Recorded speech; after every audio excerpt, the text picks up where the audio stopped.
Hello guys, how are you? Today we're gonna do a 3-unit metal bridge. The shade is A3 and I am applying inside right now, which you can substitute by opaque A3 or the neck porcelain according to the shade chart in your system. I always apply opaque inside porcelain on my pontic, under the pontic, and that helps me hide where the metal is ending and the porcelain is beginning. And since I apply it under pontic, I apply it everywhere else, so you can see the difference. This is gonna be an interesting case because the occlusions of all these teeth are on completely different levels.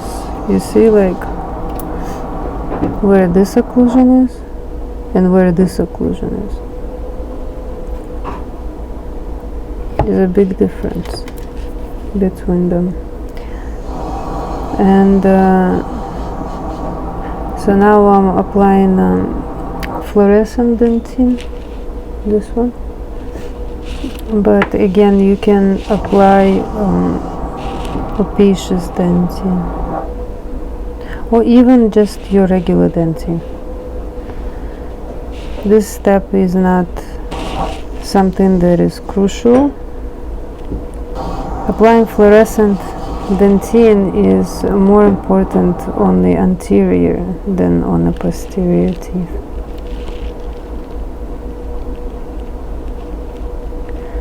But I do it just because in my system that's how you're supposed to build. Now I'm gonna apply dentin and I'm gonna start working with my bite. So everything before this was just the base and now I'm gonna start thinking about my shape.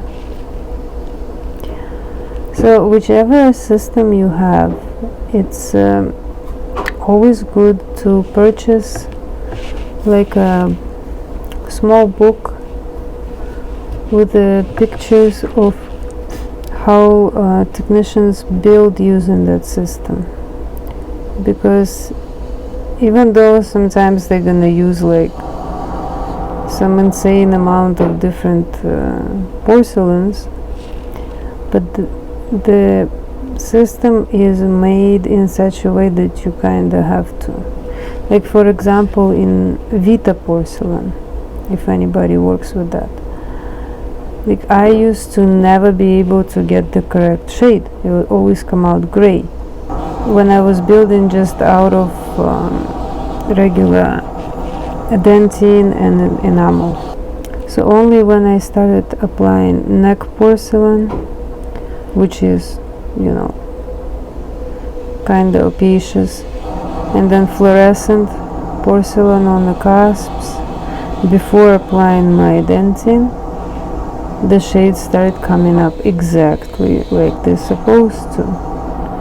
Because if you're applying a lot of dentin, since dentin is a very translucent in some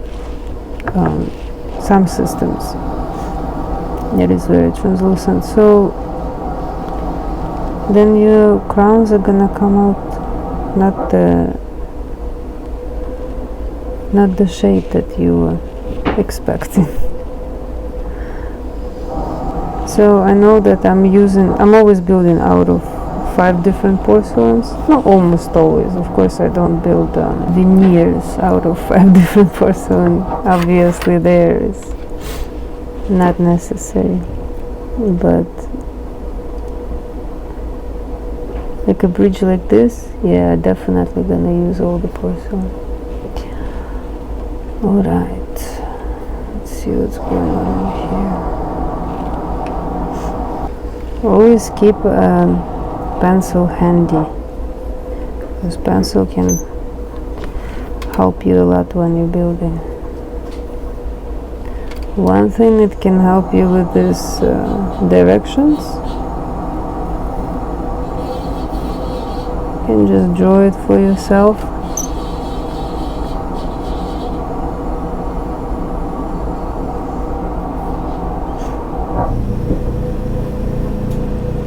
You know, it takes a second only, but it will help your mind do the right thing. And height of contour, always very important. One of my subscribers asked me, what's that cross on your teeth? Well, that's the height of contour and direction. And to make teeth look natural, it is very important not to go against the bite, not to go against the whole thing how they are in the mouth at this moment. So if you cannot build the cusp where you want it because of the bite. Oh, by the way, I'm applying translucent porcelain right now. It's this. It looks like glass. It's very translucent.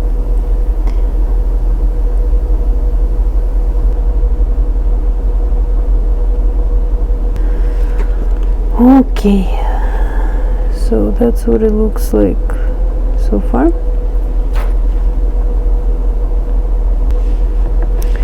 And then I'm gonna apply enamel. This is enamel 59, but that would be like medium, not the light one. It's a medium enamel. Also, you see, when you're building, it's a good idea to see up until where the tissue is. You see, over here it's up to here, so it's probably gonna be like not here, but like this, right? So nothing bulky underneath this line. Very thin porcelain. And also no enamel. Enamel only up to that line. Also, you can look at hold on. You see my models. I don't ditch my own models, but I should, because they ditched into oblivion. You cannot see where the tissue was, but you can see in here. You see? So especially this one, it's gonna go pretty deep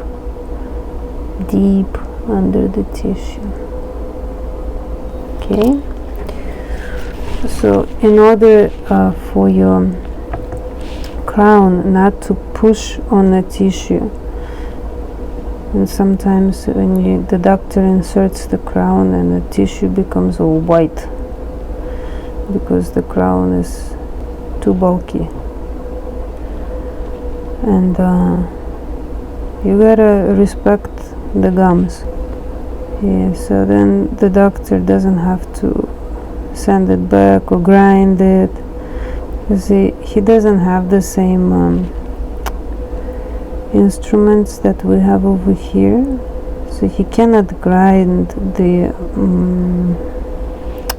this part, the neck of the crown, to make it thinner, because that would leave it rough, and if the tissue touches a rough surface, it will not try to go up and hug it. It will go down, because the tissue will go away from the rough surface, and then that person is gonna have you know, short receding gum for absolutely no good reason. So make sure that you can see where your tissue is. I know that I should follow my own advice and maybe start pouring the models and ditching them myself, but I cannot do it right now because it's not my lab and I don't decide what I do and what I don't do. But maybe in the near future I'll figure something out like that, so I can show you how to like ditch the model correctly. Because believe it or not, but the shape of teeth is dictated by the tissue. A lot of it is dictated by the tissue. Notice how I don't overbuild in between, because I don't want it to, if I put a lot of material it will shrink and then I will not be able to have it nice and smooth in my embrasures. It will shrink, then I would have to grind, then add, then this, then that. Don't try to do many bakes on your bridges like this. I, for example, don't even use the blade to cut between the crowns because I don't think that it's necessary. One of my subscribers said that cutting between the crowns is old school, and he also doesn't do that, which is cool. I thought I was like playing against the rules, but I guess there is no rules. You just do what works for you. Okay, you see how much taller this occlusion is? And that's because of this. Interesting, right?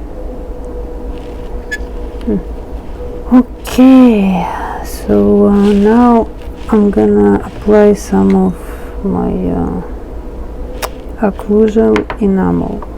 It's really white opaque enamel. If you use the Duceram Kiss, it's called a white surface,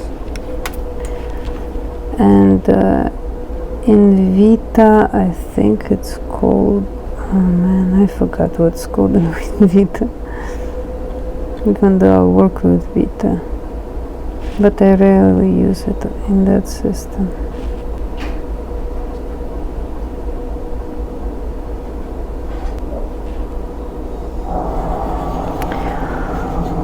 Okay, so that's it.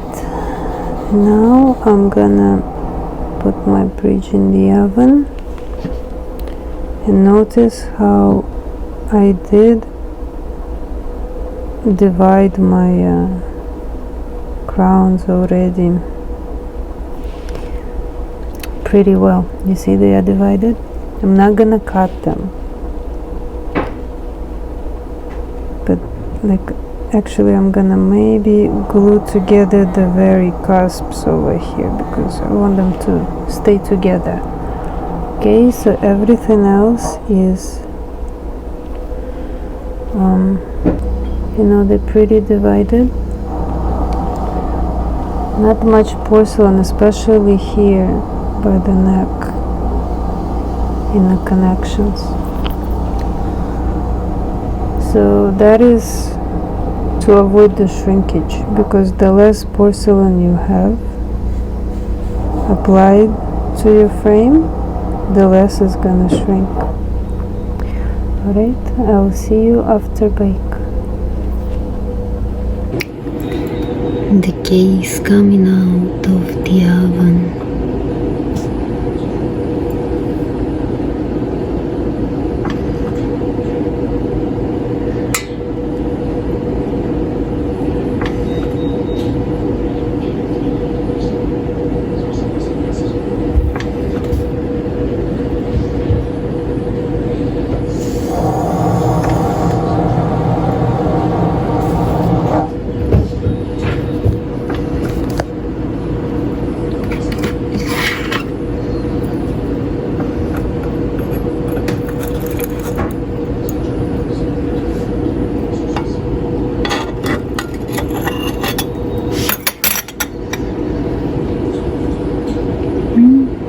looks okay.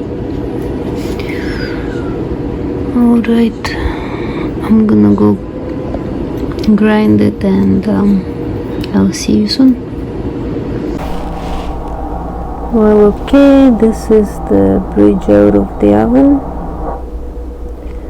That's what it looks like.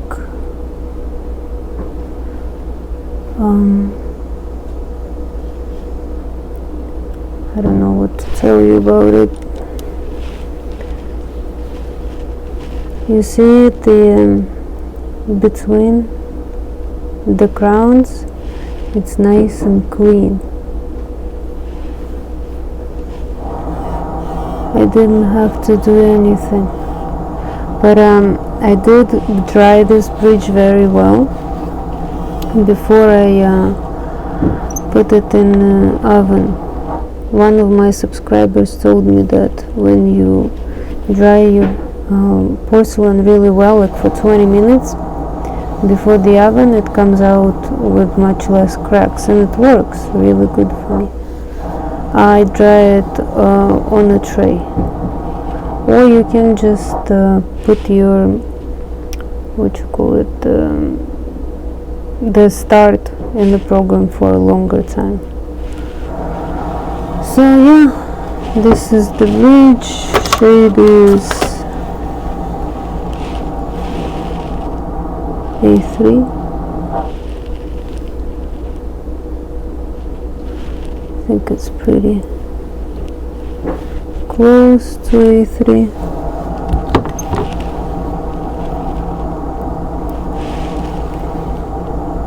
Yeah. There are some white cusps. You can see the clear, the enamel, all the layers are there. Alright, so give this video a like if you enjoyed watching it, and I'll see you very soon. Bye bye.